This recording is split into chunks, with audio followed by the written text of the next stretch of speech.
Queridos amigos que dirigem a mesa destes trabalhos, senhoras, senhores, queridas irmãs, queridos irmãos espíritas, caras amigas e caros amigos que nos acompanham pela TV FEB, jovens, nossos votos cordiais de muita paz. No dia 22 de novembro de 1792, na Catedral de Notre-Dame, em Paris, em pleno período revolucionário, o orador Pedro Gaspar Chaumette ascendeu ao púlpito do venerando templo gótico e, diante de 15.000 pessoas que superlotavam o templo, enunciou com audácia: a França, que derrubou os Bourbons, já não tem necessidade de Deus.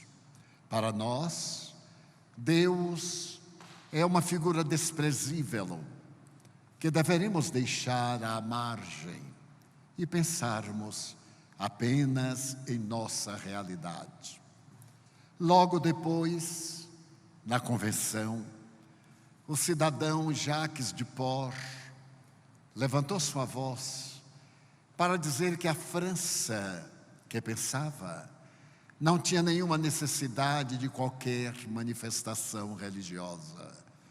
Meu Deus é a razão, a lógica, o conhecimento constituem os alicerces para me darem a segurança de Deus. E naquele momento, um simulacro de procissão abandonou a sacristia do templo faustoso, carregando a jovem Candeia, bailarina do Teatro da Ópera, que representava a deusa razão. Naturalmente, diante da audácia dos revolucionários, a cultura francesa experimentou um golpe mortal com a imposição do materialismo. Não era, porém, a primeira vez que acontecia na história essa audácia da criatura humana. Em pleno século XVII, depois das grandes descobertas, valorosos cientistas que não concordavam com as religiões dominantes proclamaram a necessidade de voltar o pensamento para a tradição grega, especialmente no que dizia respeito àquela exposição de Demócrito, o atomismo. A matéria, afinal, para Leucipo, Lucrécio e Demócrito, era o resultado da aglutinação de átomos, do movimento e do vácuo. Quando desses três elementos, por acaso, se dissociava, adivinha o aniquilamento e, em consequência, a morte, a ausência de qualquer manifestação de vida. Gassendi, Hobbes, Locke patrocinavam esse desatino, porque não podiam conceber que a ciência que acabara de fazer o caminho marítimo para as Índias, que demonstrara a esferosidade da Terra, que também provara não ser a Terra o centro do universo, como pensavam os gregos, como pensava a Bíblia, mas ser apenas o nosso sistema heliocêntrico, mas sem que o Sol estivesse, por sua vez, parado, já que não existe o repouso no universo, era um brado da cultura contra a ignorância da fé cega. Por sua vez, esses pensadores nobres recorriam àqueles que, por volta de 400 anos antes de Jesus, haviam proclamado o atomismo, e que o átomo era a partícula indivisível, além da qual não existia como se pensar em matéria. Porém, naquele novembro de 1792, as circunstâncias eram outras, porque logo após chegavam os tremendos dias do terror, e na Praça de la Concorde, o sangue das vítimas na guilhotina de Jean Guillotin cobria a pata dos animais.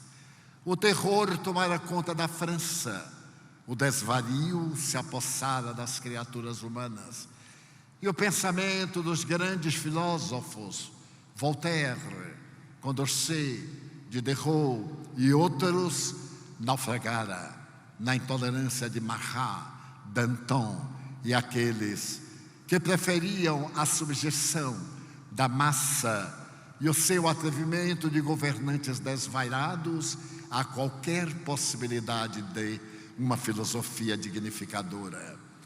Mas nesse momento de turbulência, um jovem guerreiro abandonava as suas terras na Córcega e avançava diretamente a Paris. Para poder colocar os seus arraiais em Paris, ele firmou com o Vaticano a segunda concordata, através da qual Deus voltava à França, para poder mais tarde entronizá-lo no dia 2 de dezembro de 1804, na mesma Catedral Gótica de Notre-Dame. É curioso notar que Napoleão Bonaparte houvesse firmado uma concordata com o Vaticano para trazer Deus de volta às criaturas francesas, por extensão, à vida francófona. Porque o atrevimento de oradores audaciosos havia levado Deus ao desterro, e agora o atrevimento de um cabo de guerra trazia-o de volta através de uma assinatura com a representação terrestre da Santa Sé. Mas nesse momento em que, naquele dia 2 de dezembro de 1804, com a presença do Papa Pio VII, Napoleão Bonaparte aguarda ser coroado com a mesma cerimônia que um dia foi celebrada quando se ergueu Carlos Magno como governador da Europa do Império Franco-Germânico Católico. No instante em que o Papa se levanta seguindo a etiqueta e o cerimonial, carregando a mesma coroa que pertencera a Carlos Magno, Napoleão, para demonstrar o seu ódio ao Vaticano e o desprezo que tinha pelo Papa, levantou-se, quebrou o protocolo, tomou a coroa e autocingiu-a. De imediato, tomou a coroa e cingiu Josefina como a primeira imperatriz da França, dando lugar ao Império Napoleônico. É curioso notar-se que apenas 2 meses antes, em outubro do mesmo 1804, renascia em Lyon a cidade dos mártires, que no século II fora vítima de tremenda perseguição desencadeada pelo Império Romano contra os cristãos. Nascesse então ali a figura de uma personalidade que fora destituída da sua função clerical pela audácia de pedir à religião que fosse professada na língua nacional e não em latim. Desejamos referir-nos a Jan Hus, que foi levado à fogueira em 1415 pelo crime de falar sobre Jesus com ternura e infinita dedicação. Logo depois, a figura veneranda de Jerônimo de Praga será também levada à fogueira exatamente 1 ano após, pelo crime hediondo de não concordar com as assertivas tradicionais da Bíblia, que é escrita através da tradição e reescrita no ano 444 a.C. por Esdras, a sugestão de Ciro, o grande conquistador de Babilônia, o persa, que libertara do cativeiro os judeus, essa Bíblia proclamava as ideias de um Deus antropomórfico e de uma doutrina baseada na fé, sem qualquer respaldo nas chamadas Santas Escrituras. Aquele espírito que fora levado às labaredas, quando as chamas o alcançaram, ele olhou para a multidão que o cercava naquele poste, na cidade então pertencente à Alemanha de Constança, e disse: hoje vós assais o pato, porque no idioma tcheco-eslovaco, Rus significa pato ou ganso. Porém, um dia virá que um cisne de luz voará tão alto que as vossas labaredas não alcançarão. Essa proposta deste notável pensador cristão, que na igreja de Belém falava da grandeza do Evangelho de Jesus, e as multidões acotovelavam-se no exterior para ouvir o verbo inspirado, está reencarnando-se na criança Hippolyte Lyon Denisard Rivailo, que experimenta os tormentos de uma infância assinalada pelo sofrimento, porque o seu genitor, atendendo aos dispositivos políticos da época, a uma guerra, vai convocado para lutar na Espanha e desaparece, nunca mais tendo-se ideia do que lhe havia sucedido. Órfão, sem saber da notícia da morte do pai, Hippolyte Lyon Denisard Rivaio foi levado pela sua genitora à cidade de Yverdun para ser educado pelo eminente mestre Henrique Pestalozzi, que naquela oportunidade proclamava a pedagogia moderna. Esse notável psicopedagogo compreendia que a criança não é um adulto em miniatura, conforme professava a religião da época, e que o conhecimento não entra na razão direta em que sai o sangue. Para justificar-se, o castigo físico ergue no velho castelo de Yverdun uma escola de solidariedade para as crianças abandonadas, mas também para a nobreza europeia e norte-americana, que manda os seus descendentes receberem de Pestalozzi as bases de uma educação formal, de uma educação integral, de uma educação para o homem do porvir. Destacando-se de maneira proeminente, Denisard Rivaio, aos 15 anos de idade, substitui o mestre na sua cátedra, quando este tem necessidade de ir a Paris para levar a metodologia pestalozziana, especialmente para adultos, à capital francesa. Recebendo-se mais tarde como mestre, le professeur Rivail retorna a Paris e começa a saga extraordinária de mestre. Como mestre havia sido Pestalozzi, como mestre havia sido Jesus Cristo.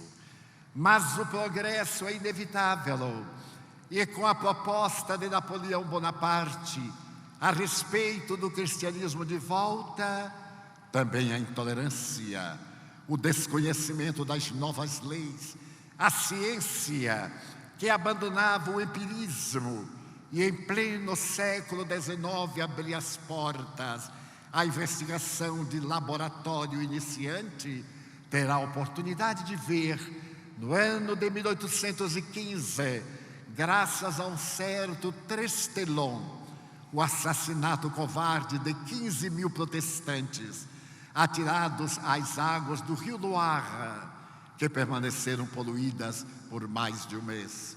O progresso da cultura instala-se a partir da segunda metade do século XX, sendo mais importante ser conhecido em Paris e desconhecido no mundo inteiro, do que ser conhecido em todo o mundo e em Paris ignorado. A cidade de luz, ou a cidade-luz, exala o odor do conhecimento. A Universidade de La Salpêtrière, a Sorbonne competem com as grandes universidades de Oxford, de Berlim, de Viena. E o conhecimento alarga os seus horizontes exatamente a partir do momento em que Paul-Pierre Broca identifica o centro da palavra, depois de estudar longamente Monsieur Letain, e estabelece que não se fala na garganta, como se pensava, senão na terceira circunvolução frontal da esquerda.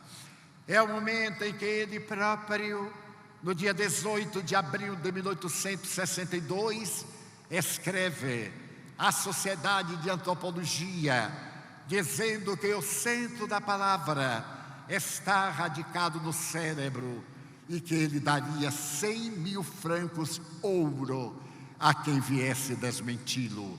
A partir daí, conhecida a área como centro de Broca. A proclamação deste jovem que pertencia a uma família abastada abre o horizonte do conhecimento à microbiologia. Pasteur, Lister, Koch e outros cientistas penetram na investigação através das lâminas ópticas para poder entender como operam as enfermidades no organismo da criatura humana.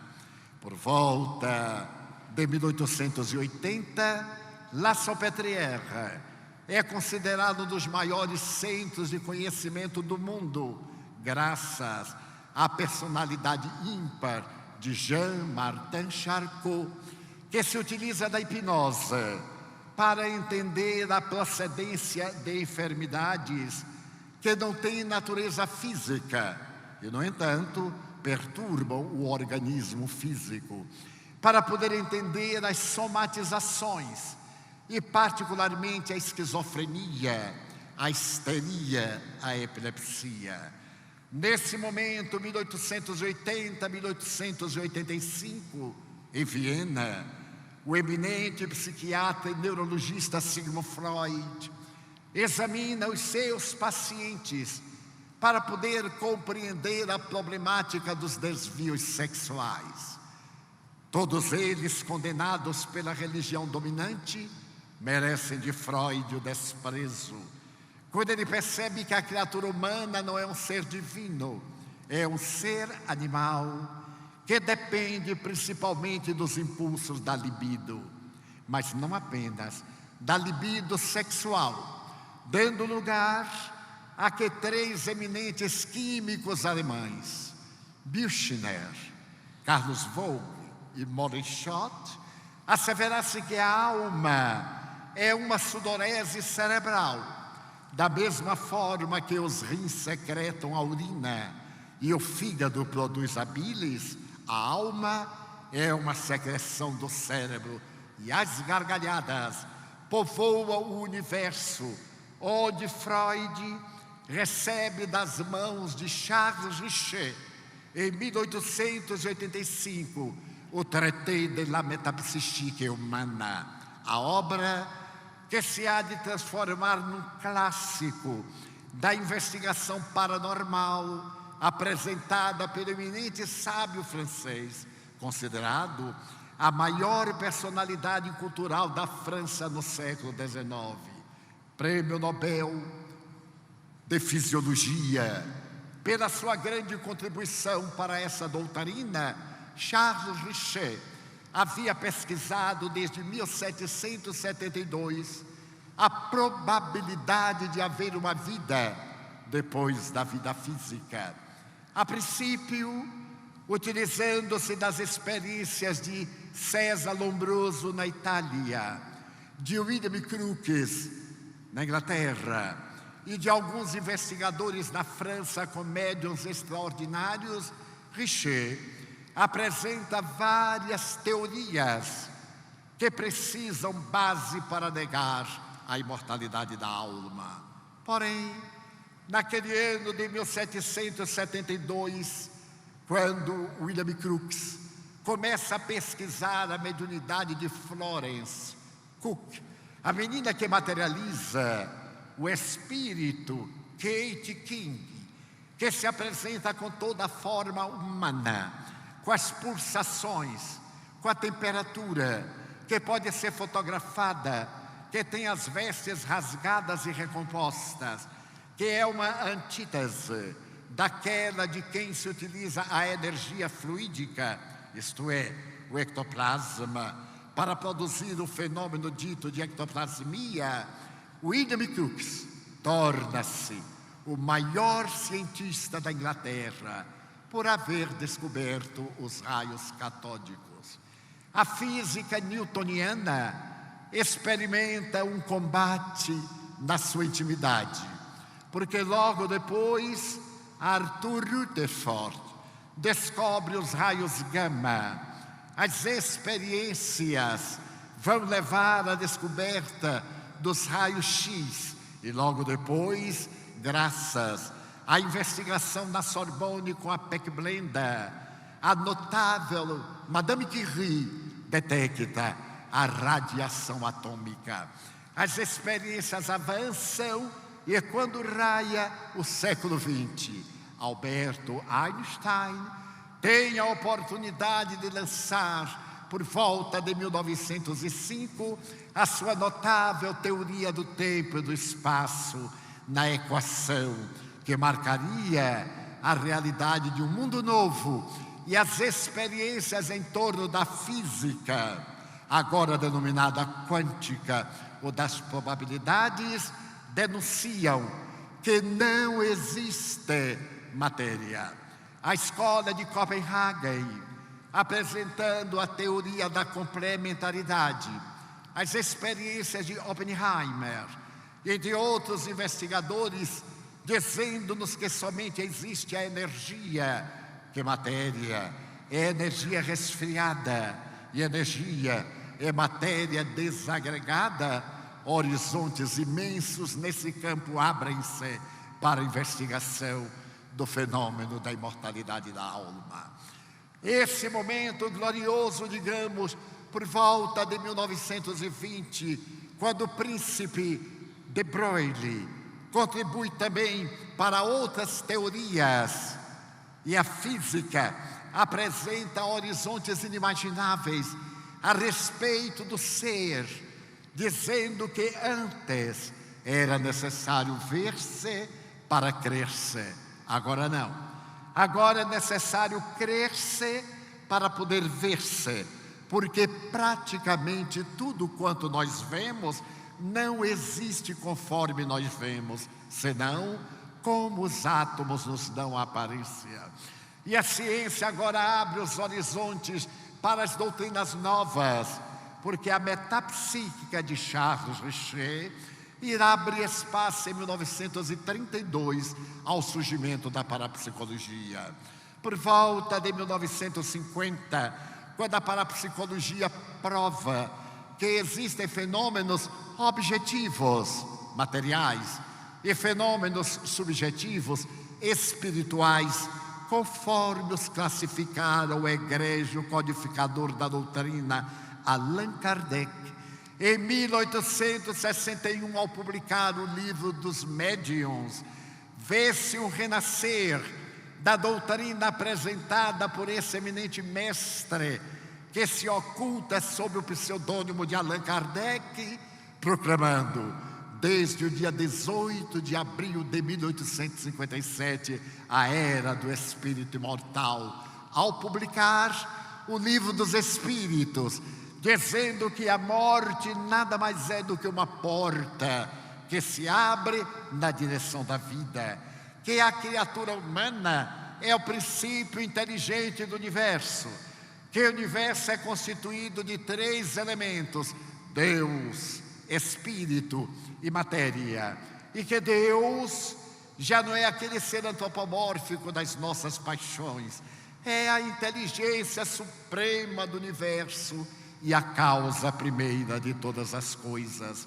E quando recebe essa resposta das entidades venerandas, com seu caráter eminentemente científico, retorna à questão perguntando: e que provas se tem da existência de Deus? As entidades espirituais redarguem em um axioma que aplicais às vossas ciências: todo efeito provém de uma causa, logo, aquilo que não foi feito pelo homem, por Deus foi feito. Olhai as estrelas, examinai-as no infinito, gravitando em torno das suas órbitas.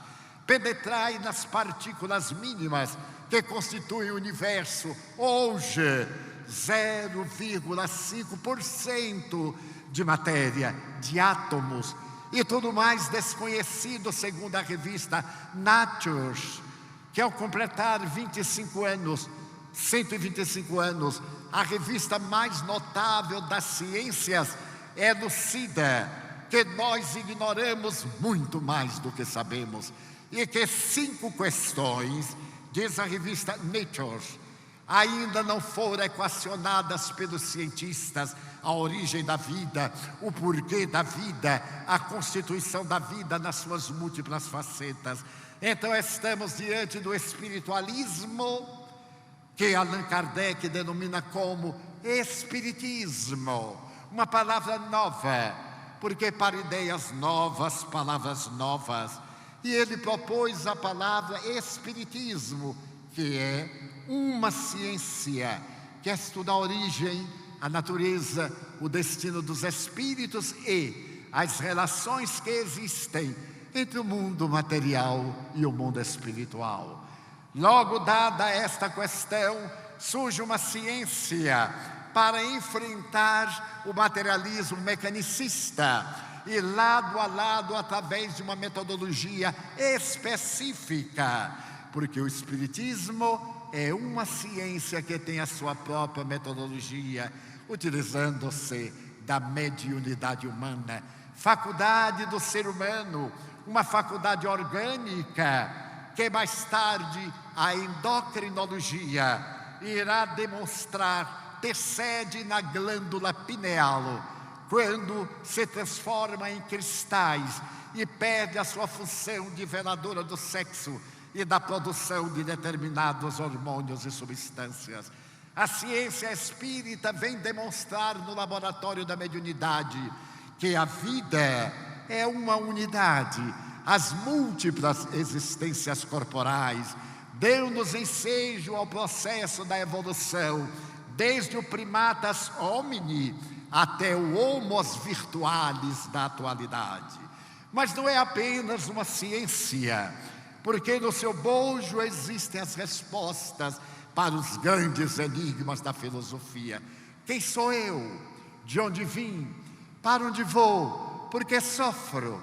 A filosofia nasceu para elucidar os enigmas, as questões do existir, e foi bater nas portas da morte. E depois aparecem os pré-socráticos, capitaneados por Anaxímenes, e mais tarde os socráticos a partir do insigne mestre de Atenas, ao lado de Platão e de Aristóteles, para ampliar os horizontes do espiritualismo, corroboradas as suas teses por Jesus Cristo, 400 anos depois que aqueles haviam desencarnado.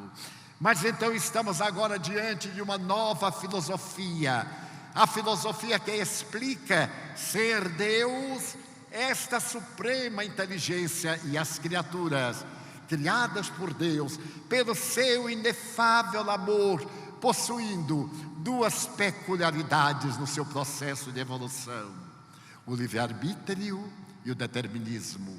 Existe uma fatalidade, tudo que nasce morre.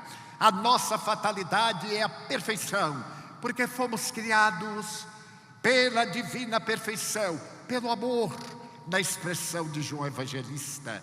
E é natural que persigamos este amor com todas as nossas potencialidades, até o estado luminoso de Carl Gustav Jung, até esse estado de plenitude, de reino dos céus, na dúlcida palavra de Jesus Cristo.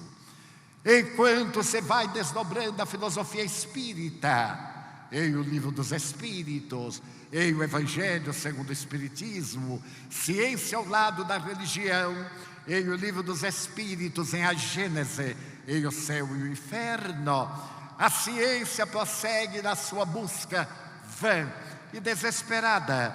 E por volta dos anos 50 do século passado, uma outra vaga, uma outra onda de materialismo veio atender depois da Segunda Guerra Mundial, porque depois de um largo período de escravidão, quando vem a liberdade, a criatura humana não tem parâmetros para a liberdade.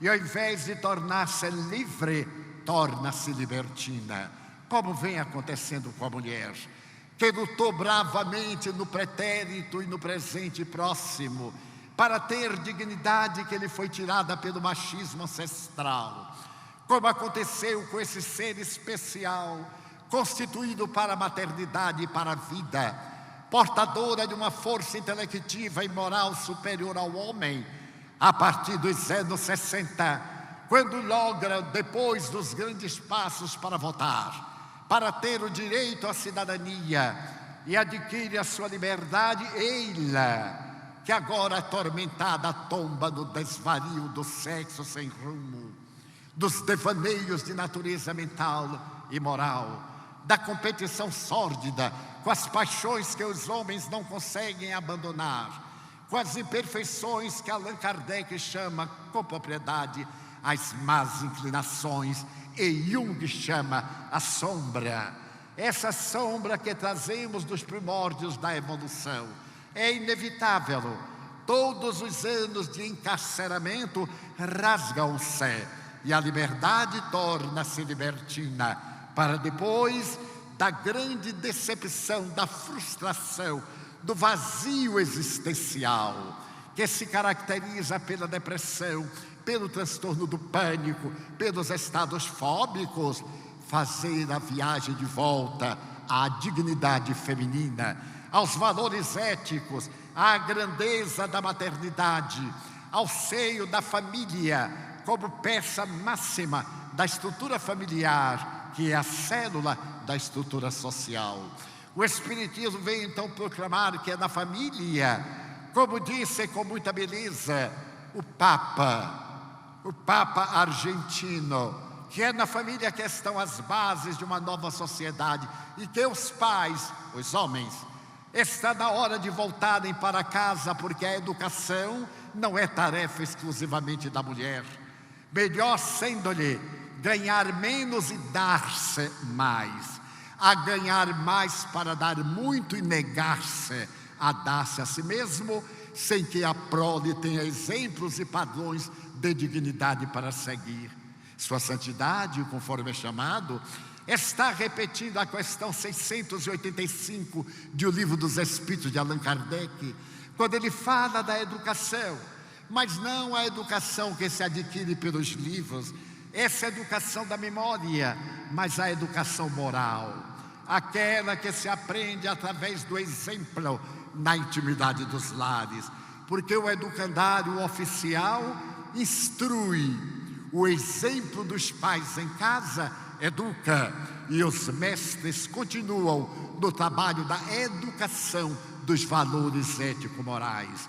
É um momento de grande revolução, e nesse momento estamos nos anos 60, os jovens americanos das universidades da Baía de São Francisco levantam-se e negam-se ir à guerra, a chamada guerra suja do Vietnã, como se houvesse qualquer guerra limpa. E um dos seus mestres brada em Berkeley: não façamos a guerra, façamos o amor. E uma onda de jovens sedentos de prazer dão lugar ao hipieísmo. O hipieísmo é uma luta da modernidade contra a escravidão imposta pelas doutrinas religiosas, pela ignorância que leva o indivíduo ao estado da barbárie.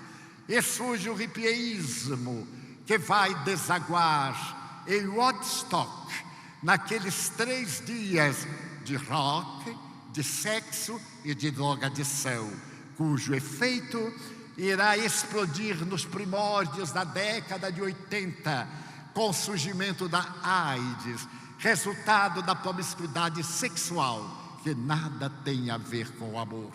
Porque se pode amar sem o exercício do sexo, e se pode praticar o sexo ao cansaço sem nenhum sentimento de amor. O amor que eles desejavam era o amor da libido, era a libertinagem. E a libertinagem exauria-os até recorrerem às drogas para estimular as funções gastas, cansadas, exauridas de um exercício que não levava à plenitude, mas à frustração. É nesse período que irrompe uma nova onda de materialismo. Deus morreu, repetem os novos materialistas, firmados agora na filosofia de Schopenhauer, na doutrina de Nietzsche, diante do seu assim falava Zaratustra. Deus morreu, proclamava o louco na praça pública, e uma grande tristeza e silêncio caíram sobre a multidão. E ele perguntou: e agora? Quem cuidará das aves dos céus? Quem alimentará os peixes nos mares e nas águas? Os mausoléus, seus santuários das igrejas. Nos mausoléus está sepultado Deus, porque a ciência não necessita de Deus. E a onda de materialismo tomou conta da terra por volta de 1966 em diante, fazendo com que, nos anos 70, religiosos holandeses que viviam em monastérios proclamarem: nós somos cristãos ateus, porque nós acreditamos em Jesus Cristo. Nós temos provas antropológicas, paleontológicas, históricas de Jesus Cristo, mas não temos provas de Deus.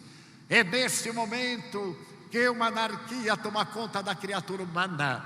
E a doutora Hannah Wolff, essa notável psicanalista alemã, diz que a presença de Jesus no atavismo humano é tão forte que mesmo os hippies, que ele não prestavam maior consideração, não suportaram viver sem ele e elaboraram uma ópera pop denominada Jesus Superstar. É o momento em que as criaturas humanas sem Deus começam a sentir a sede de Deus e vão fazendo a sua viagem de volta aos canais da religião, à medida em que o Espiritismo demonstra, através dos fenômenos ectoplasmáticos materiais, dos transportes, das desmaterializações, das comunicações inteligentes, na psicografia, na psicofonia, em várias expressões de que se constitui, de que existe Deus e a alma é imortal. Nessa luta que se estabelece naturalmente, surgem os astrofísicos. E o notável Dr. Firsov ergue-se para dizer em Londres em 1966: quero ter o prazer que eu acabei de descobrir o Espírito. O Espírito para mim é um ser integral, semelhante à eletricidade e à gravidade. Reticências. Que pensa? Eu me utilizo da palavra inglesa mind, mente, para dizer que o Espírito tem peso específico. Ele é constituído de partículas mind-omes. E logo depois, Sir James Jeans, também astrofísico, proclama: tenho a satisfação imensa de dizer que nós, os cientistas, acreditávamos que o universo era uma máquina, mas agora nós temos a certeza de que o universo é um pensamento, porque ele se contrai, ele se alarga, ele se desenvolve, ele progride. E se quereis ter ideia do universo, tomai de um avião a jato que rompe o som e atirai 3 vespas, e elas terão menos espaço para voar do que os astros do universo. O materialismo deseja implantar-se naqueles dias do fim do século XX. Mas os cientistas levantam-se, e no dia 20 de junho do ano 2000, no Salão Azul da Casa Branca, levanta-se o presidente da República da América do Norte, o senhor Bill Clinton, para poder proclamar que naquela data realizava-se o mais notável fenômeno jamais imaginado nas ciências, especialmente nas ciências da vida. Porque agora, disse ele, graças à decodificação do genoma humano, nós sabemos como Deus criou a vida. Essa frase foi colocada no discurso do presidente por um antes materialista, o embriogenista, o biólogo, o clínico geral, o físico, o Dr. James Collins, que foram responsáveis por esse projeto que reuniu mais de 6 cientistas em diversas universidades do mundo para estudar o genoma e estabelecer que este genoma é constituído de vida, e ali está na sua infinita pequenez, porque ele é constituído de 3 bilhões de letras, que se fossem armazenadas dariam um edifício de 35 andares, e que se fosse ler letra a letra sem parar, se demoraria 12 anos ininterruptamente. Agora se podia entender a hereditariedade, as mutações, as adaptações, o surgimento da inteligência, como nascem as enfermidades. Se podia prever, porque está escrito no código genético, as enfermidades do amanhã. Mas a bioética proíbe que se façam no momento experiências dessa natureza, provando a existência do perispírito, este invólucro semimaterial do espírito, esse órgão onde se guardam os caracteres e que a ciência chama modelo organizador biológico. É no perispírito, na sede da sua inteligência, do inconsciente profundo, que se encontra o inconsciente coletivo de Jung, o inconsciente individual de Freud, para poder dizer que nós somos aquilo que fazemos, confirmando o livre-arbítrio e o determinismo. Mas por volta dos anos primeiros deste século, uma nova onda de materialismo surge. E nessa nova onda, levanta-se uma personalidade de grande cultura, o Dr. Dawson, para dizer que era necessário que o governo norte-americano reconhecesse que existe a religião ateia. Da mesma forma que existem as mais disparatadas religiões, graças à Constituição americana, ele solicitava o registro do ateísmo como religião com os mesmos direitos.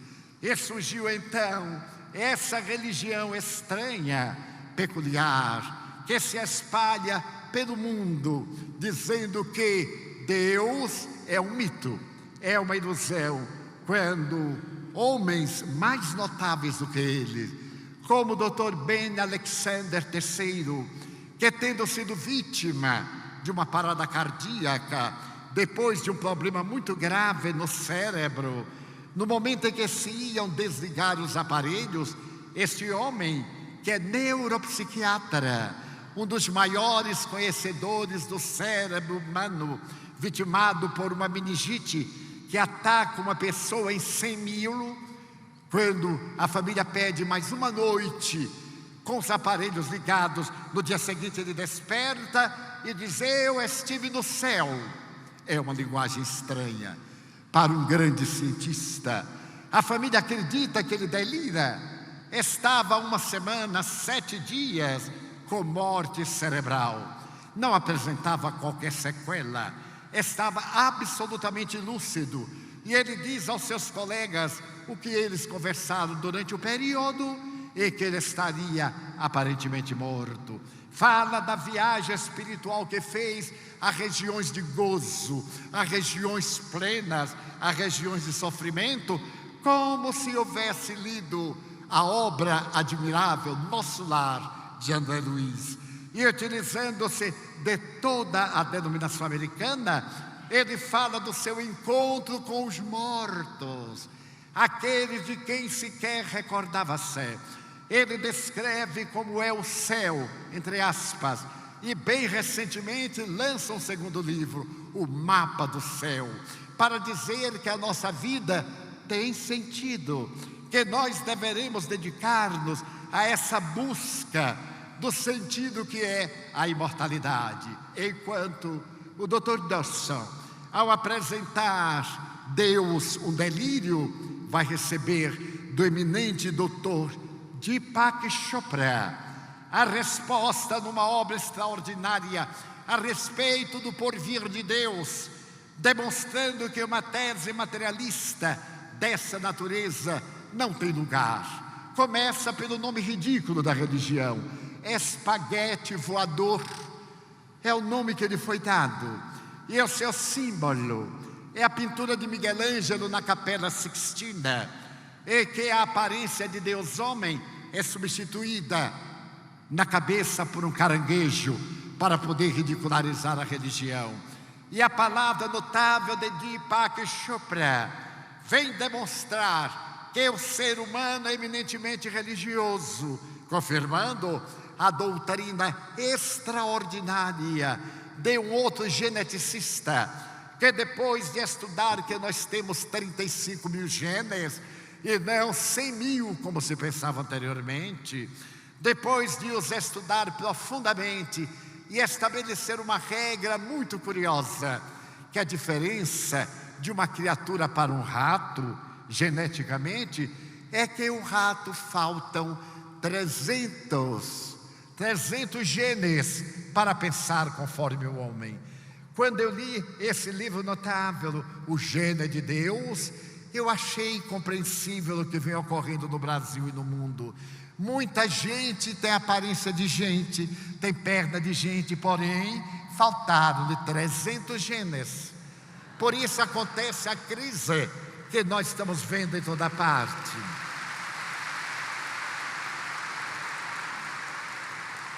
A exposição notável de Deepak Chopra, acompanhando outros intelectuais que se dobraram na ciência e defrontaram Deus, como diz James Collins, eu era materialista. Mas toda vez quando eu abria um corpo para uma laparotomia, para ver qual era a doença, eu me curvava diante desse Criador que pôde fazer esses equipamentos, que trabalham ininterruptamente dentro de uma fatalidade biológica, palavra que utilizamos por falta de outra. Mas nesse ínterim, para nos não prolongarmos demoradamente, apareceu um livro muito interessante nos Estados Unidos, porque no auge do hippieísmo, do materialismo, um professor, biólogo, botânico, que dirigiu o Museu de História Natural de Nova York por 40 anos, disse que ele, quanto mais estudava as plantas, mais acreditava em Deus, e que por isso mesmo ele possuía 7 razões pelas quais acreditava em Deus. São razões muito simples que cada um de nós pode testar. Tomemos de uma moeda de R$1, tomemos 10 e enumeremos-las de 1 a 10 em ordem crescente. Coloquemo-las em nosso bolso e vamos tentar uma experiência da lei de probabilidades matemáticas. Então vamos tentar retirar sem olhar a moeda número 1. A nossa probabilidade de acertar é de uma vez em 10, porque são 10 moedas. Nós tiramos a número 1 e devolvemos. Vamos agora tirar de imediato a número 2. A nossa probabilidade é de uma vez em 100. Devolvemos a 2 e vamos tirar a de número 3. A nossa probabilidade é de uma vez em 1000. E se nós formos repetindo 4, 5, 8, 9, 10, a nossa probabilidade de retirarmos as 10 moedas, devolvê-las e irmos à seguinte, é de uma vez em 10 bilhões de vezes. Logo, eu creio em Deus. Quando eu vejo, por exemplo, que a atmosfera da Terra mede 60 quilômetros, mas não foi por acaso. Alguém, algo, qualquer coisa pensou. Somente podemos viver porque essa atmosfera é de 60 quilômetros, porque os aerólitos, os meteoros e meteoritos que caem sobre a Terra e são ralados nessa atmosfera, são em número tão grande que se a atmosfera fosse mais rala, seria impossível a vida no seio do planeta terrestre. Creio em Deus ao verificar que o Sol, a 150 milhões de quilômetros, foi colocado por alguém que pensava nessa probabilidade, porque se o Sol estivesse mais perto de nós, seria impossível, porque os raios ultravioletas, os raios caloríferos e outros nos destruiriam. Mas ele foi colocado a uma distância própria para que a vida se manifeste. Quando eu penso que o dia tem 24 horas, diz ele, eu começo a supor, vamos dizer, que o dia tivesse 240 horas, 120 horas de dia, 120 horas de noite. A vida era impossível, porque nas 120 horas de treva, tudo congelaria. E aquilo que sobrevivesse, morreria no dia seguinte, durante 120 horas de ardência do sol. Eu creio em Deus quando observo que se o fundo do mar fosse mais fundo, 3 metros, 3 metros apenas, a vida na Terra seria impossível, porque o oxigênio seria absorvido e não teríamos como respirar na Terra. Se a Lua estivesse mais próxima de nós e não a 300 mil quilômetros, a vida seria impossível, por causa da influência da Lua nas marés. Levantaria marés tão altas, se estivesse mais próxima, que elas varreriam a Cordilheira dos Andes e os Himalaias. E se estivesse mais longe, a vida seria totalmente impossível. Então, eu creio que algo, alguém, um pensamento criou a vida, por esta razão. Mas eu creio em Deus por uma razão segunda, a vida. Que é a vida? Se eu perguntar a cada um das senhoras e dos senhores que é a vida, cada qual me dará uma definição própria. Não é exatamente uma definição capaz de preencher as lacunas. O filósofo, o psicólogo, o artista, cada qual me dará a definição da sua emotividade, da sua atividade. Mas a vida é um químico notável, que transforma água, lodo, humus em madeira, em perfume, em flor e em alimento. Que químico é este que através da raiz, filtrando a imundícia da terra, nos dá os frutos saborosos e as flores perfumadas? Mas a vida é um esteta. Ele assevera que não existem 2 folhas iguais em todas as plantas do nosso planeta. Cada folha tem a sua própria peculiaridade. Como na ficha datiloscópica, cada um de nós tem a sua própria impressão digital. Alguém pensou algo, então eu chamo Deus. Creio em Deus. Terceiro, por causa do instinto dos animais. Nós que temos instinto, dizemos eu não reagi por instinto. A pessoa pisou no meu pé e por instinto eu dei-lhe uma cotovelada. Mas o que é o instinto? Qual é a sede do instinto? Até hoje, os entomologistas, os cientistas que estudam os insetos, não descobriram na vespa um ponto especial que ela possui.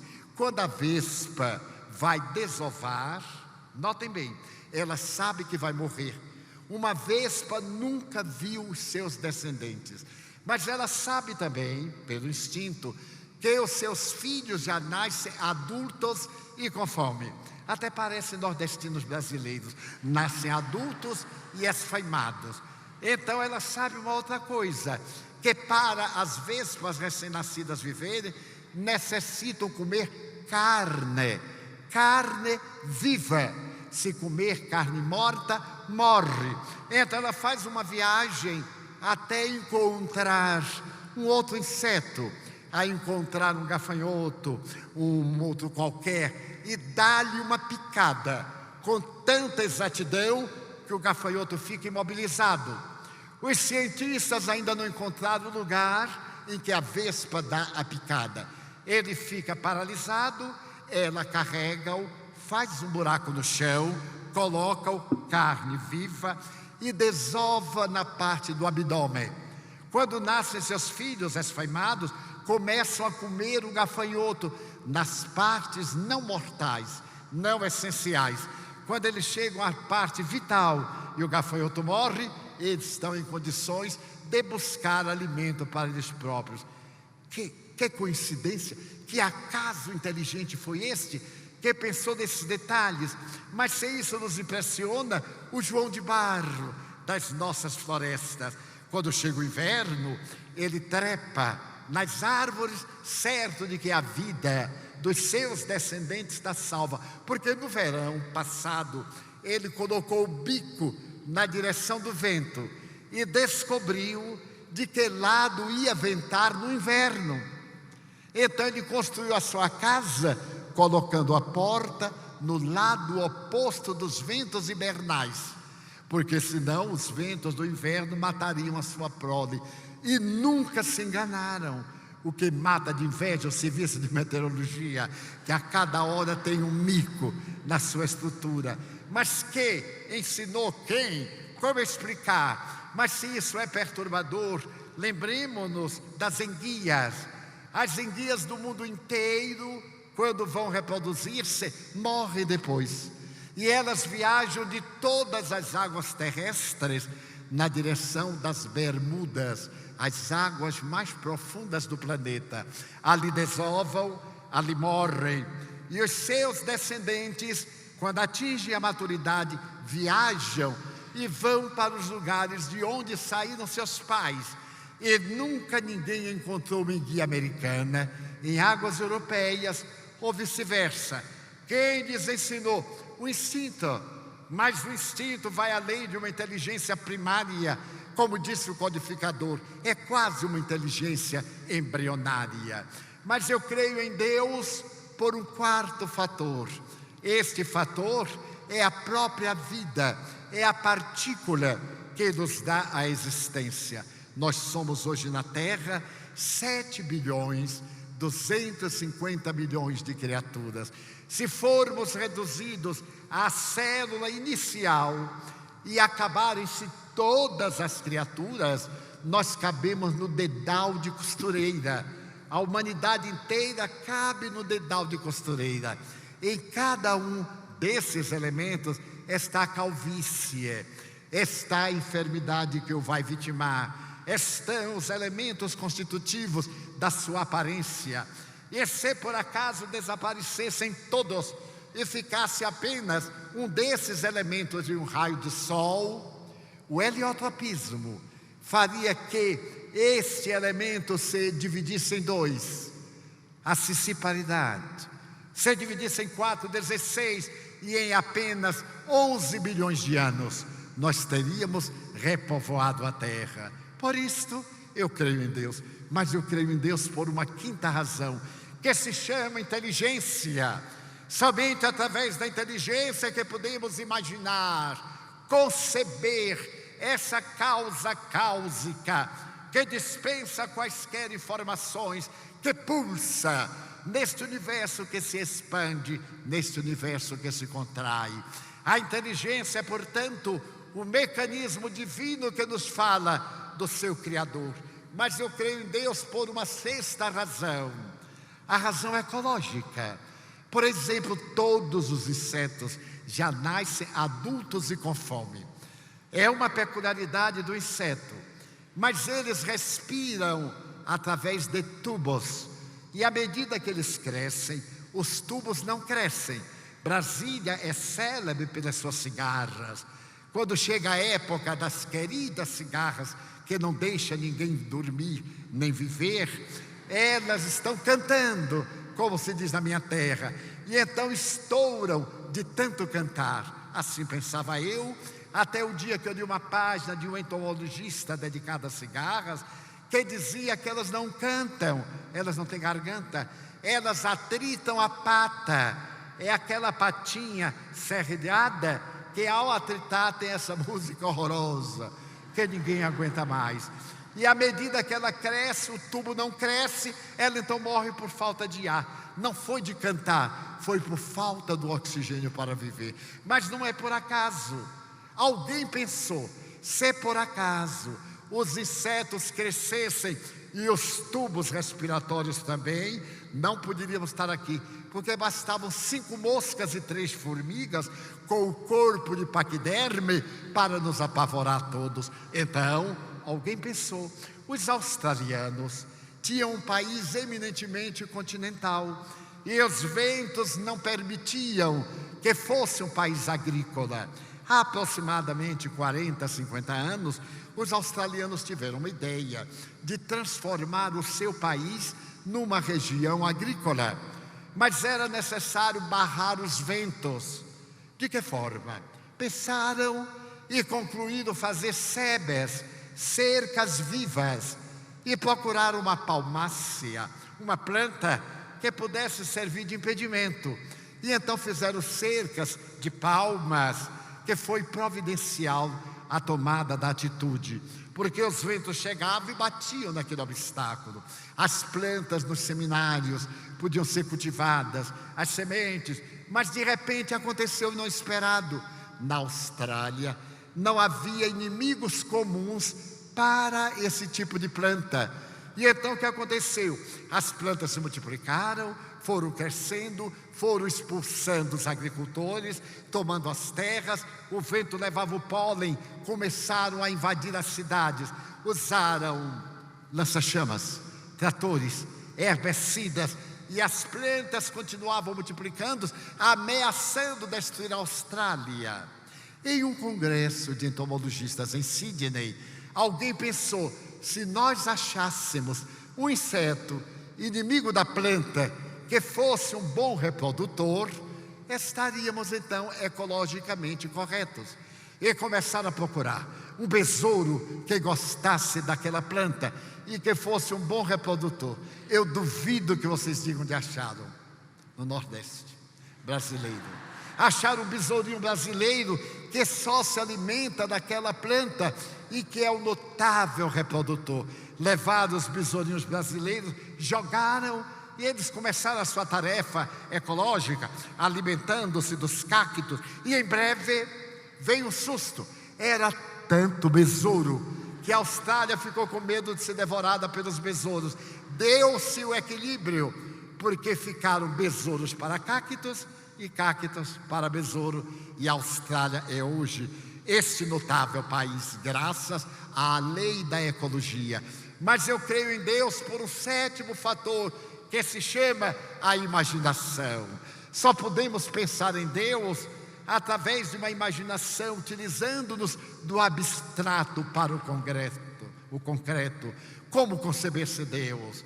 Será Deus, no tempo que eu estudava, um substantivo concreto ou um substantivo abstrato? Quando eu estudei, há pouco tempo, quando eu era jovem, Deus era abstrato, porque nós somente podíamos conceber. Na nova colocação, Deus é concreto, porque tudo aquilo que nós cremos, pensamos, é concreto, porque Ele existe, então é concreto. Eu vou ficar com as duas, metade concreto, metade abstrato, porque eu não perco o que aprendi e adiciono experiência nova. Então nós poderemos ver que é através da imaginação. O Salmo 19, versículo 1 diz o seguinte: os céus proclamam a glória de Deus e o universo a obra das suas mãos. Em uma noite sem luz artificial, neste planalto fantástico que é Brasília, saiamos por uma estrada e olhemos as estrelas. Nós então diremos: eu vejo milhões de estrelas, e nos enganamos. Somente podemos ver 5.000 estrelas a olho nu, isto é, 2.500. Quem achar que eu estou equivocado, conte hoje à noite. Mas, se nós usarmos um binóculo, poderemos ver 15.000. Se usarmos um telescópio doméstico, podemos ver 150.000. Se usarmos o telescópio de Monte Palomar, poderemos ver 30 milhões. E se usarmos o Hubble, que está circulando em volta da Terra, poderemos ver aproximadamente 1 bilhão de estrelas em nossa galáxia, que tem aproximadamente 200 bilhões de estrelas. Estrelas que já desapareceram há milhões de anos, mas que só agora a sua luz está chegando até nós. Então eu posso dizer: aquela estrela é Alfa do Centauro, é Arcturus, é a estrela da Virgem. Mas como sabe, é uma estrela de primeira grandeza, porque a sua temperatura é de 11.000 graus centígrados. O nosso Sol tem a temperatura de 5.660 graus centígrados. É uma estrela meio envelhecida e está caminhando para a morte, porque ela se consome. É a segunda lei da termodinâmica, a lei da entropia. A vida, para viver, consome energia. Para que o Sol possa sustentar o arquipélago de astros que ele constitui o sistema, ele converte em energia 240 milhões de toneladas de massa por segundo. Equivale dizer que ele vai morrer. Ele vai se transformar numa estrela anã e vai desaparecer. Eu proferi uma conferência sobre astronomia e espiritismo em uma cidade do sul e falei alguns dados assim surpreendentes. Quando eu terminei, veio uma pessoa, uma senhora, uma senhorita. Hoje é tão difícil, porque depois do silicone, depois disso, depois daquilo, a gente nunca sabe, não adianta arriscar. É bom aceitar o que aparece. Ela veio ter comigo, eu calculei 60, mas ela me disse que tinha 40. Eu não pude duvidar, porque talvez tivesse 70. Mas a verdade é que ela disse assim: Divaldo, é mesmo que o Sol vai morrer? Eu digo: é um dado astronômico. E todos nós vamos morrer? Eu digo: é inevitável. Quando isto? Eu digo: bem, daqui a 10 bilhões de anos. E ela pôs as mãos e disse: meu Deus, que será de mim que ainda não me casei? Tem tempo bastante para se casar, eu lhe disse. Então as estrelas nos falam de Deus. Se nós olharmos que existem aproximadamente 100 bilhões de galáxias, e que a cada instante as galáxias são absorvidas pelos buracos negros, ou surgem novas galáxias da poeira estelar, nós ficamos comovidos, porque meu pai trabalha até hoje, e eu também trabalho, disse Jesus. Então, nós levantaremos a língua ao véu palatino, e Deus sai do universo e vem para a nossa língua 5.000 corpúsculos gustativos para nós selecionarmos o sabor da alimentação. Então nós colocamos a mão na cabeça e tocamos o mais notável computador que se pode imaginar. 100 bilhões de neurônios, produzindo 65 aproximados neuropeptídeos ou neurocomunicadores, cantando as glórias de Deus. Então nos entusiasmamos e vemos que o nosso corpo tem uma das maiores rodovias do mundo, 165 a 200 mil quilômetros de veias, vasos, artérias, em um circuito especializado que é autorreparador. Nós tomamos um corte e morrem milhares de capilares. De imediato outros vêm, esse corte sangra, e logo de imediato o organismo prepara um coágulo tampão e impede a hemorragia. Exceção feita aos hemofílicos, que naturalmente necessitam de uma terapia muito especial. Nós então ficamos deslumbrados com os nossos rins. Cada rim nosso tem um sistema de irrigação de 108 quilômetros de veias, vasos e artérias, cantando as glórias de Deus. Mas é neste organismo que nós podemos proclamar: Deus existe, e a doutrina espírita não o desvela, falando-nos da imortalidade. A imortalidade que é o fruto do amor.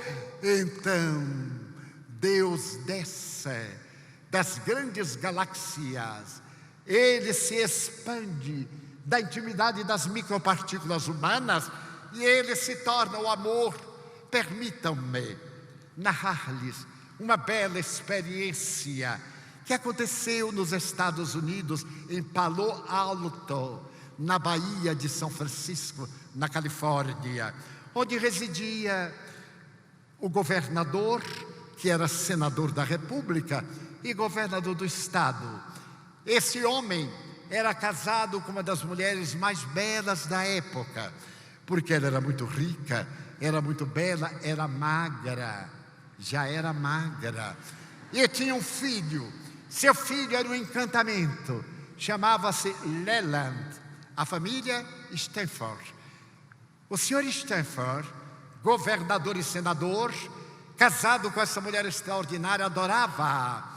E ela fazia uma viagem anual à volta do mundo, no século XIX, para comprar para o seu palácio de Palo Alto as peças mais raras e fazer o maior museu particular da América. E seu filho Leland, na época que vou narrar, entre 12 e 14 anos, tinha olhos verdes. E a mamãe o amava, a ponto de dizer: se eu pudesse, eu te arrancaria os olhos verdes e faria um pendentif para colocar no meu colo. Eu te amo, Leland.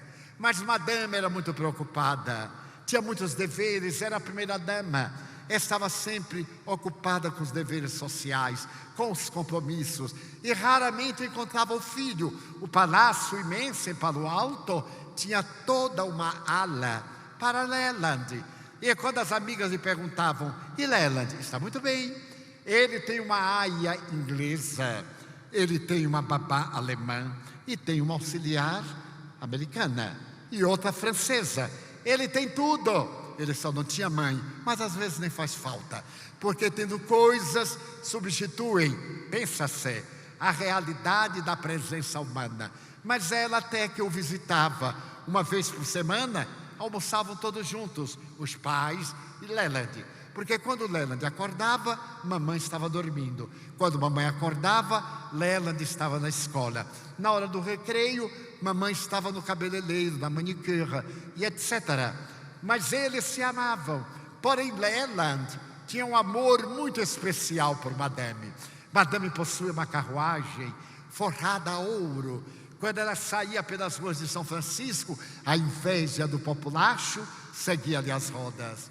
Certo dia, aconteceu uma coisa inesperada, porque a vida é muito peculiar. Uma tia pobre de madame, dessas velhas pobres, que tem coragem de nascer em famílias ricas. Madame tinha uma tia pobre que morava no subúrbio de São Francisco. E quando lhe perguntavam: e sua tia? Ah, ela é snob. Ela é uma dama inglesa que mora num bairro pobre só para ver como é que pobre vive. Era a desculpa. E ela achou de morrer. E achou de morrer na primavera, quando se abriu a ópera de São Francisco. Quando madame soube, teve que ficar de luto, protocolo social, uma semana. E no primeiro dia, ela foi ao marido e disse-lhe: como é que eu vou ficar uma semana nesta casa? Porque há mulheres, algumas, que detestam a casa. Eu tenho uma amiga que gosta tanto de rua, que ela vai para a cidade, levando uma caixa de sapato vazia, embrulhada como presente, ou como volume de presente, carregando, para na volta à tarde, ela vir carregando. Ela vai, anda para lá, anda para cá com o seu presente e volta. E todo mundo diz: nossa, como compra esta mulher.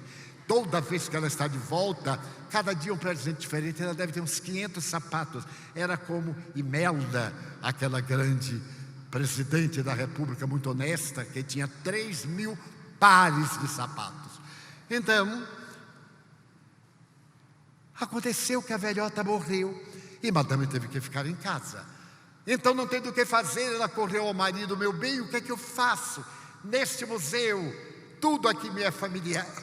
E ele lhe disse: vá brincar com o nosso filho, porque há pessoas que têm filhos para a hora de brinquedos. Vá brincar com o nosso filho. Ai, Leland! Madame correu para a ala esquerda, e quando chegou aos aposentos de Leland, escutou a voz de um clavicórdio, de um piano antigo. Empurrou a porta, e na sala imensa, tapetes persas, o menino tocava uma música melancólica e doce. Madame tirou o sapato, sentou-se ao lado do filho, colocou a cabeça na sua perna e olhou de baixo para cima, os olhos verdes. Leland sorriu, eles se amavam. E então ele continuou tocando, e quando parou, ela perguntou: Leland, que música triste, tu sabes cantá-la? Sim, mamãe. Queres que eu cante? E daí a pouco ele começou a cantá-la. Madame se comoveu até as lágrimas e perguntou: meu filho, explica-me o que é. É a história de uma criança, mamãe. Foi a minha babá francesa que me contou essa história. Ela é da Normandia, das praias, e é a história de uma criança que era filha de pescadores. Diariamente, papai e mamãe iam com o menino para a pesca. O pai entrava no mar e dizia para os dois na praia: eu voltarei ao cair da tarde. E voltava com peixes para o mercado e para casa. Um dia, porém, ele foi e não voltou.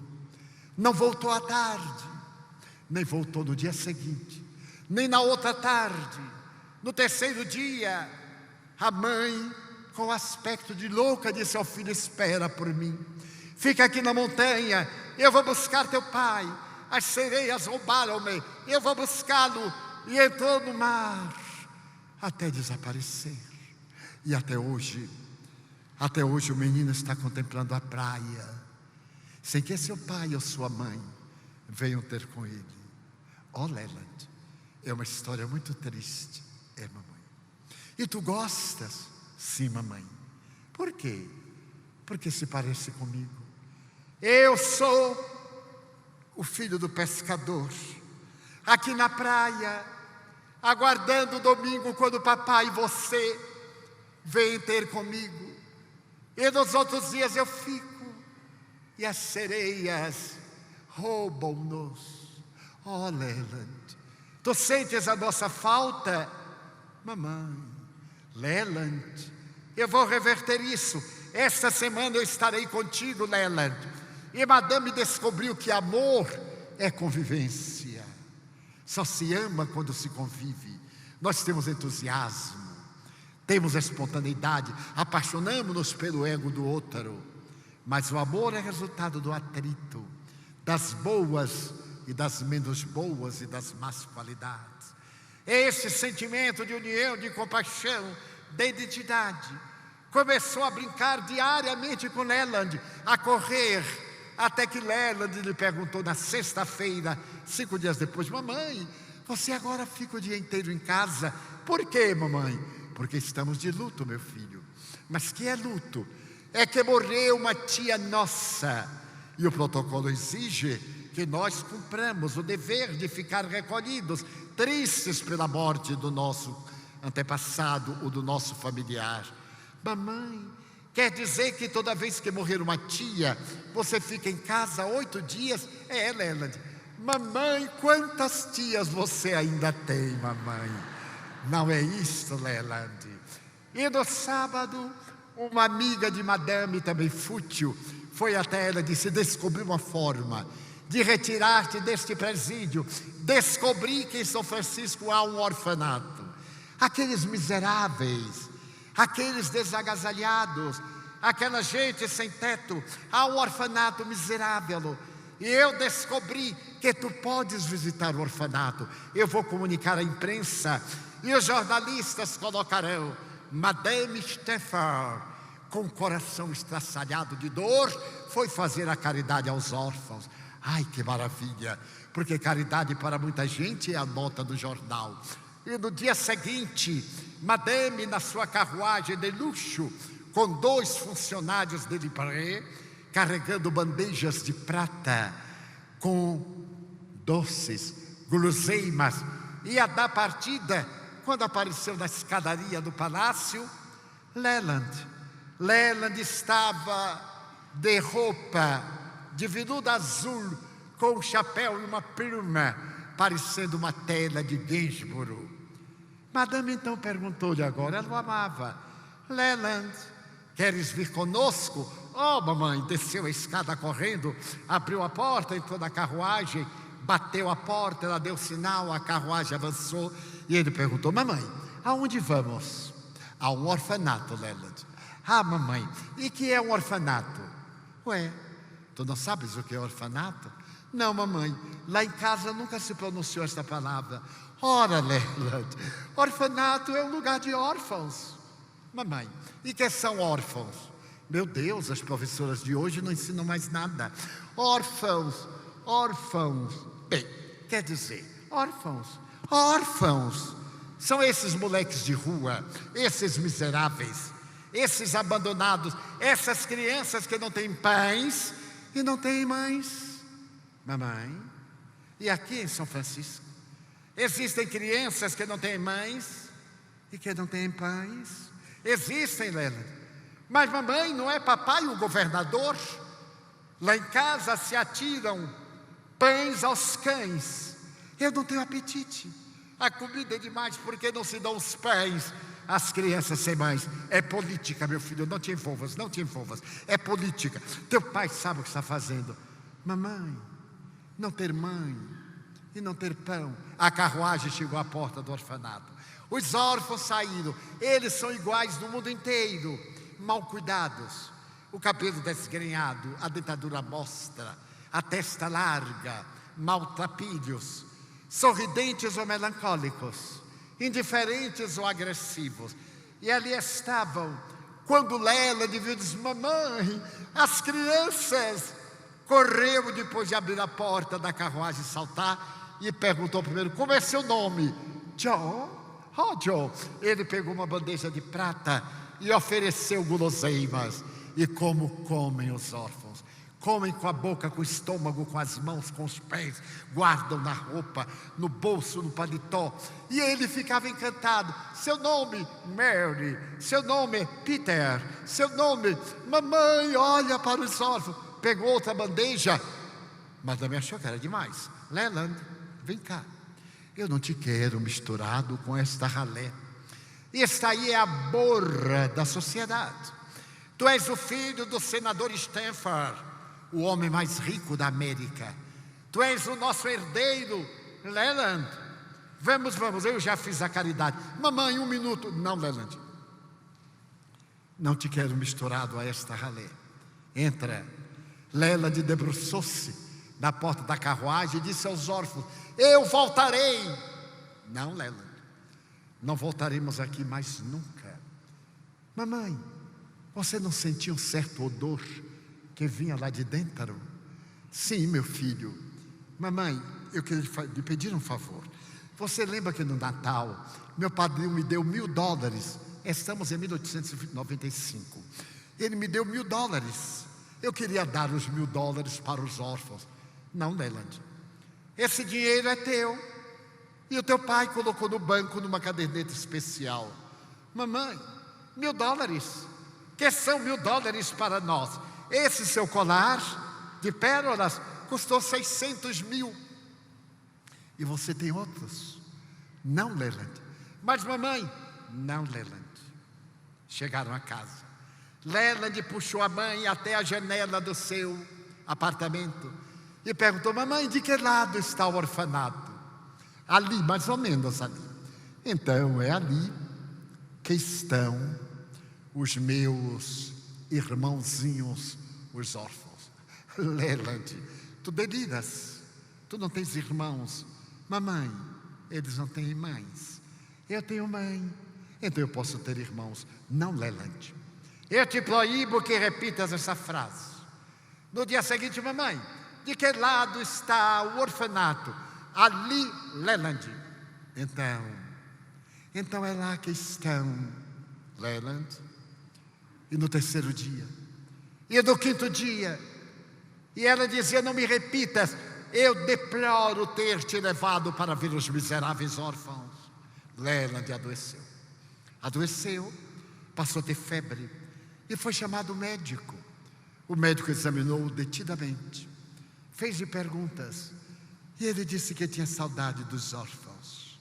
Então o médico disse a Madame Stanford: ou Madame leva-o aos órfãos ou tira-o de São Francisco. Ele adquiriu uma obsessão compulsiva.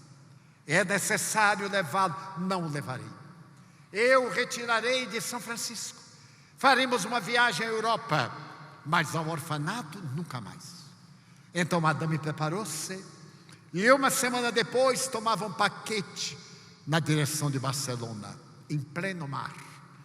Leland foi ao tombadilho do navio, pálido, os olhos verdes, delgado. Mamãe, de que lado está a América? Naquela direção, meu filho. Ah, mamãe, então é lá que estão os órfãos. Não é, mamãe? Em Barcelona, ele fez a mesma pergunta. Atravessaram os Pirineus, entraram na França. Em Paris, ele fez a mesma pergunta. Atravessaram Calais, entraram na Inglaterra. E em Londres: mamãe, de que lado está a América? E na volta a Paris, e na viagem a Roma, no mês de agosto, o verão, a Via Ápia Antiga, o melhor hotel de Roma, Madame nos 3 andares superiores, com o filho debilitado. Mamãe, meu filho, a América está daquele lado. Então é lá. Então é lá que estão os órfãos. E Leland adoeceu. Adoeceu, devorado pela febre amarela, que era pandêmica e era incurável na época. Chamados os melhores médicos, o diagnóstico era fatal: ele vai morrer dentro de 2 ou 3 dias. Leland delirava. Na terceira noite ele disse: mamãe, mamãe, leve-me até a sacada da janela. Madame carregou seu tesouro e ele perguntou: de que lado? Ali, meu filho. Fica bom depressa, para que eu te leve para visitar os teus irmãozinhos os órfãos. Fica bom, Leland. Mamãe, eu estou tão cansado. Ela o colocou na cama, forrada de seda azul, os olhos verdes naquele rosto pálido. De repente, Leland disse: mamãe, os órfãos estão chegando. Paul, John e Mary. Não, meu filho, é o delírio da febre. Mamãe, eles estão me chamando. Não te faz, Leland. Mamãe. Ele levantou-se e tomou. Madame deu um grito e caiu ao solo. Leland morreu. Quando ela despertou do delíquio, os 2 olhos verdes estavam parados. Ela desceu a pálpebra, mandou um cabograma para o marido, pediu permissão às autoridades para embalsamar o filho. E dias depois, partiu de volta à América, levando o seu tesouro num caixão de mogno de cristal. Quando chegou a São Francisco, metade da cidade foi recepcionar a rainha da moda, que ao aparecer no tombadilho do navio, era uma outra mulher. Aquele semblante antes estava agora coberto pelo véu do sofrimento. A cabeleira mal cuidada estava amarrada para trás. O vestido negro contrastava com a sua pele alvinetante. A guarda de honra do palácio carregou o caixão. E Madame disse: coloquem na carruagem e vamos ao orfanato. Eu prometi a meu filho que eu levaria ao orfanato. A Orquestra Sinfônica de São Francisco foi à frente, tocando a marcha fúnebre de Chopin. E a multidão acompanhou o féretro quando chegou às portas do orfanato. E apareceram a ralé, a dor, a pobreza, os invisíveis. Madame abriu a porta da carruagem. Meu filho, perdoe-me, meu filho. Perdoe-me, Leland. Aí estão os teus irmãos, os órfãos. Perdoa-me, Leland. Perdoa-me. O esquife foi levado para Palo Alto. E numa colina, Madame plantou o filho e colocou uma peça de mármore branco com as seguintes palavras: aqui dormem os olhos de meu filho, os olhos verdes de meu filho. Naquele ano, Madame deu $20 mil ao orfanato. No ano seguinte, Madame construiu 2 orfanatos. Mais tarde, com o marido, ela percebeu que os órfãos não necessitavam somente de mães e de pães, mas também de educação. E transformou a sua mansão no que hoje nós chamamos a Universidade Stanford, na Baía de São Francisco, em Palo Alto, uma das 10 melhores do mundo. No ano de 1905, o jornalista brasileiro Felício Terra entrevistou